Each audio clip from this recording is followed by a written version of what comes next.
जय श्री राम। कैसे हैं आप लोग। मैं हूँ महिमा।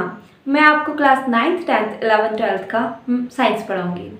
अगर आप अपना साइंस बेसिक से बहुत अच्छा करना चाहते हैं तो आप मेरे साथ जुड़ सकते हैं।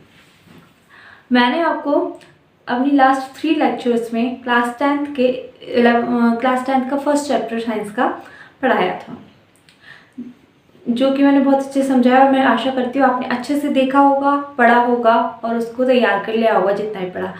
लास्ट लेक्चर जो था बहुत इंपॉर्टेंट था। उसमें मैंने केमिकल रिएक्शंस को बैलेंस करना, रासायनिक अभिक्रियाओं को संतुलित करना सिखाया था, जो कि इस चैप्टर की जान मान लीजिए। इस चैप्टर को उसमें एक महत्वपूर्ण प्रक्रिया, इसको सीखना बड़ा ज़रूरी है। ठीक, तो इसे अच्छे से सीख लीजिएगा। इसके बाद हम आगे बढ़ते हैं इस चैप्टर में, जिसमें आज हम पढ़ेंगे टाइप्स ऑफ केमिकल रिएक्शंस, रासायनिक अभिक्रियाओं के प्रकार। ठीक, अब रासायनिक अभिक्रिया जो थी, केमिकल रिएक्शंस, तो हमने देख लिया था क्या होती है।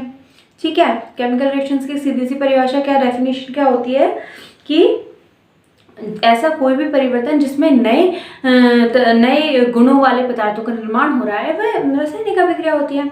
अब इसके हम प्रकार देखते हैं।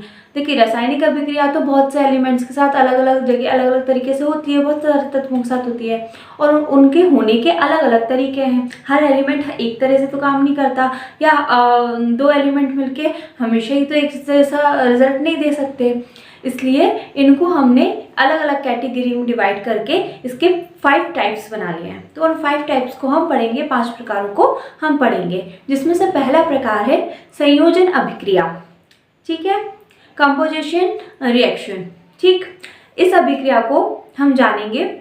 ये क्या होता है, ये सीधी सी बात है कि 2 तत्व मिलके या 2 अभिकारक मिलके, अभिकारक क्या होते हैं, जो कि उस प्रक्रिया को कर रहे होते हैं, जो कि इस प्रक्रिया में शामिल होते हैं। जब 2 अभिकारक मिलके या 2 से अधिक अभिकारक मिलके किसी एक नए उत्पाद का निर्माण करते हैं, किसी एकल उत्पाद का निर्माण करते हैं, तो वह क्या कहलाती है, संयोजन अभिक्रिया कहलाती है। जब 2 एलिमेंट्स मिलके 1 प्रोडक्ट का उत्पादन करते हैं, जब दो रिएक्टेंट मिलके 1 प्रोडक्ट का, ओनली 1 प्रोडक्ट का इनोवेट करते हैं उसको, तो वो क्या होता है, ये होता है अपना संयोजन अभिक्रिया। ठीक, अब चलिए इसको हम थोड़ा सा अच्छे से बोर्ड पर एक बार देख लेते हैं। क्या है संयोजन अभिक्रिया, कंपोजिशन रिएक्शन। इस अभिक्रिया में 2 या 2 से अधिक अभिकारक मिलकर एकल उत्पाद बनाते हैं। ठीक है, अब देखिए जैसे यहाँ पे अपने को इससे समझाए, सिंबल के थ्रू समझाने की कोशिश करिए। A + B, ये हमारे 2 अभिकारक हो गए। अब मैंने आपको बताया था लेफ्ट हैंड साइड क्या होता है, 2 जो लेफ्ट हैंड साइड होते हैं वो क्या होता है, अभिकारक होते हैं, रिएक्टेंट होते हैं। तो ये हमारे रिएक्टेंट हो गए, अभिकारक हो गए। ठीक, और एकल उत्पाद बनाते, तो एक अकेले को बनाया हमने उत्पाद। ठीक है, एक। अब देखिए, हम इससे पहले जब हमने बहुत सारे वो इक्वेशंस किए थे, जिसमें हम देख रहे थे, जैसे कल हमने एक इक्वेशन किया था, मैं आपको बताती हूँ। Fe + H2O, इसमें बन रहा था Fe3O2 + H2। अब यहाँ पे हम देखेंगे कि ये 2 क्या है, अभिकारक है। ये क्या बना रहे हैं, ये 2 ही उत्पाद बना रहे हैं। एक तो उन्होंने Fe3O2 बना दिया, एक उन्होंने H2 बना दिया, हाइड्रोजन गैस बना दी, तो ये 2 बना रहे हैं। लेकिन संयोजन जो अभिक्रिया, ये संयोजन अभिक्रिया नहीं कहलाई जाएगी, क्योंकि इसमें 2 उत्पाद मिलके 2 ही बना रहे हैं। लेकिन संयोजन में क्या होता है कि 2 या 2 से अधिक अभिकारक मिलके एकल उत्पाद, एक प्रोडक्ट बनाते हैं, एक उत्पाद बनाते हैं। ठीक है, चलिए आगे बढ़ते हैं। अब इसके कुछ एग्जाम्पल्स ले लेते हैं। जैसे कोयले का दहन, जब भी कार्बन और ऑक्सीजन मिलके, कोयले का दहन क्या है, कार्बन में हम ऑक्सीजन से क्या करके वो आग लगती है और उसका दहन होता है, तो क्या मिलता है हमको, क्या बनता है, कार्बन डाइऑक्साइड गैस बनती है, गैस निकलती है जब भी कोयला जलता है। ठीक है, तो कार्बन और ऑक्सीजन मिलके, कार्बन और ऑक्सीजन 2 क्या हो गए, हमारे अभिकारक हो गए, रिएक्टेंट हो गए। ये दोनों मिलके क्या बना रहे हैं, एकल उत्पाद बना रहे हैं। वो क्या है, कार्बन डाइऑक्साइड। कोई दूसरा उत्पाद नहीं बन रहा है इसके साथ। ठीक है, समझिए, ये मिलके कार्बन और ऑक्सीजन मिलके एकल उत्पाद बना रहे हैं कार्बन डाइऑक्साइड। इसका सेकंड उदाहरण देख लेते हैं, एग्जांपल देखते हैं, जल का निर्माण। ठीक है, अब इसमें 2H2 प्लस O2 मिलके क्या बना रहे हैं, 2H2O जल बना रहे हैं। क्या, हाइड्रोजन और ऑक्सीजन मिलके क्या बना रहे हैं, जल बना रहे हैं। ये दो अभिकारक मिलके एक उत्पाद बना रहे हैं। ये भी एक संयोजन अभिक्रिया कॉम्पोजिशन रिएक्शन का एग्जाम्पल है। ठीक है, अब नेक्स्ट चलते हैं। नेक्स्ट में देखो, ये लिया है हमने CaO कार्बन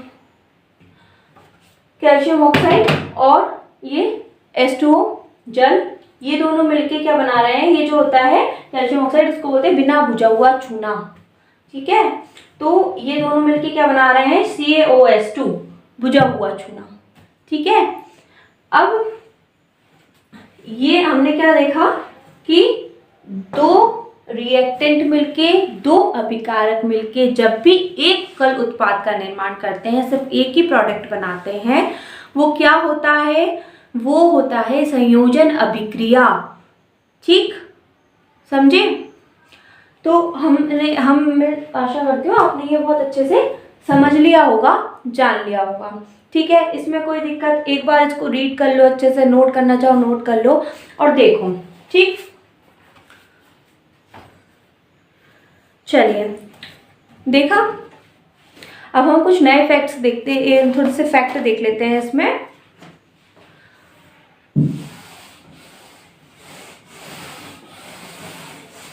जब तक आप इसको एक बार रिवाइज कीजिए, इसमें हम एक नए फैक्ट्स जोड़ेंगे। वो फैक्ट क्या है कि जो CaOH2 होता है, कैल्शियम हाइड्रोक्साइड होता है, जिसे हम बिना बुझा हुआ चूना बोलते हैं, वो किस लिए काम आता है, आप लोगों को मालूम होगा, आप लोगों के घर में आराम से मालूम होगा कि हम चूने का उपयोग दीवारों को सफ़ेद करने में, दीवारों की सफ़ेदी करने के लिए करते हैं। ठीक है, अब इसको इन फैक्ट्स को लिख लेते हैं क्योंकि ये एग्जाम में काम आते हैं। इन फैक्ट्स को पूछा जाता है, चाहे वो OT में पूछा जाए, चाहे वो शॉर्ट क्वेश्चन आंसर्स में पूछा जाए, पूछते हैं। ठीक है, तो इनको हम तैयार कर लेते हैं। चलो देखते हैं क्या फैक्ट्स है कि जो कैल्शियम हाइड्रोक्साइड है के विलयन का उपयोग दीवारों की सफ़ेदी के लिए किया जाता है। तो इसको बोलते हैं, क्या बोलते हैं, बुझा हुआ चूना। बुझा हुआ चूना क्या होता है, अब इसके आगे आपने भी देखा होगा कि मैंने जब इक्वेशन लिखी थी तो इसके आगे मैंने क्या लिखा था, AQ क्या होता है, जलीय विलयन। एक भौतिक अवस्था है, भौतिक अवस्था का साइन है AQ। जैसे हम सॉलिड, लिक्विड और गैस लिखते हैं ना, SLG, ऐसे ही हम AQ लिखते हैं। AQ क्या होता है, जलीय विलयन, मतलब जो जल में डूबा हुआ होता है उसके लिए हम AQ का यूज़ करते हैं। ठीक है, इसकी भौतिक अवस्था दर्शाने के लिए। तो बुझा हुआ चूना क्या होता है, अब हम जब भी चूने की परत या पुट्टी करते हैं तो हम क्या लाते हैं, कैल्शियम ऑक्साइड लाते हैं, उसको पानी में मिलाते हैं, वो क्या बन जाता है, कैल्शियम हाइड्रोक्साइड, बुझा हुआ चूना मिल जाता है। ठीक है, तो उसको चढ़ा देते हैं, उसकी परत करते हैं, उसको सफ़ेदी करने, दीवारों की सफ़ेदी करने के लिए यूज़ होता है। ठीक, सेकंड फैक्ट क्या लिखा है मैंने, कैल्शियम हाइड्रोक्साइड वायु में उपस्थित कार्बन डाइऑक्साइड के साथ क्रिया करके कैल्शियम कार्बोनेट की परत बना लेता है, CaCO3 बना देता है। देखो, जो हमने दीवारों पे तो उसकी परत चढ़ा दी, अब क्या करते हैं, वायु में जो उपस्थित कार्बन डाइऑक्साइड गैस होती है उससे वो धीरे धीरे क्रिया करके क्या बना लेता है, कैल्शियम कार्बोनेट बना लेता है। इसकी पतली सी परत वो अपने ऊपर बना लेता है। ये दो फैक्ट है जिनको अच्छे से याद रखना है। इसका देखो, इसका फॉर्मूला भी है ये कैल्शियम कार्बोनेट की परत बनाने का कि CaOH को होल्टॉइस प्लस CO2 क्या बनाता है, CaCO3। अब ये भी क्या हो गई, एक संयोजन अभिक्रिया हो गई। ठीक है, संयोजन अभिक्रिया में कैसे हो गई कि ये दो अभिकारक है, दो रिएक्टेंट है, इन्होंने मिलकर क्या बनाया, एक अलग उत्पाद बनाया, क्या बनाया, CaCO3। चलो अब जल्दी से हमें देख लेते हैं, इसी के अंतर्गत आती है जो आती ऊष्माक्षेपी अभिक्रिया। ठीक है, ऊष्माक्षेपी अभिक्रिया क्या होती है, जिसमें ऊष्मा का क्या होता है, ऊष्मा उत्पन्न होती है, इसमें ऊष्मा बनती है, उसको ऊष्माक्षेपी कहलाते हैं। ठीक है, चलो इसको भी मैं जल्दी से फटाफट आपको बता देती हूँ। ठीक है, ऊष्माक्षेपी अभिक्रिया क्या होती है। ठीक है, अब देखो, ऊष्माक्षेपी रासायनिक अभिक्रिया एक्सोथर्मिक केमिकल रिएक्शन क्या होता है? ऐसी अभिक्रिया जिसमें ऊष्मा भी उत्पन्न होती है, मतलब उसमें प्रोडक्ट मिल रहा है, प्रोडक्ट के साथ साथ क्या हो रहा है, ऊष्मा भी उत्पन्न हो रही है। अभिकारकों ने मिलकर क्या बनाया? प्रोडक्ट बनाया। रिएक्टेंट ने मिलकर प्रोडक्ट बनाया, अभिकारकों ने मिलकर उत्पाद बनाया। उत्पाद के साथ साथ क्या उत्पन्न हो रहा है? उसमें क्या बन रहा है? ऊष्मा। ऐसी अभिक्रिया जिनमें भी ऊष्मा भी साथ साथ में उत्पन्न होती है वो क्या कहलाती है? ऊष्माक्षेपी अभिक्रियाएं कहलाती हैं, एक्सोथर्मिक रिएक्शंस कहलाते हैं। ठीक है, अब चलो इसका एग्जाम्पल देख लेते हैं।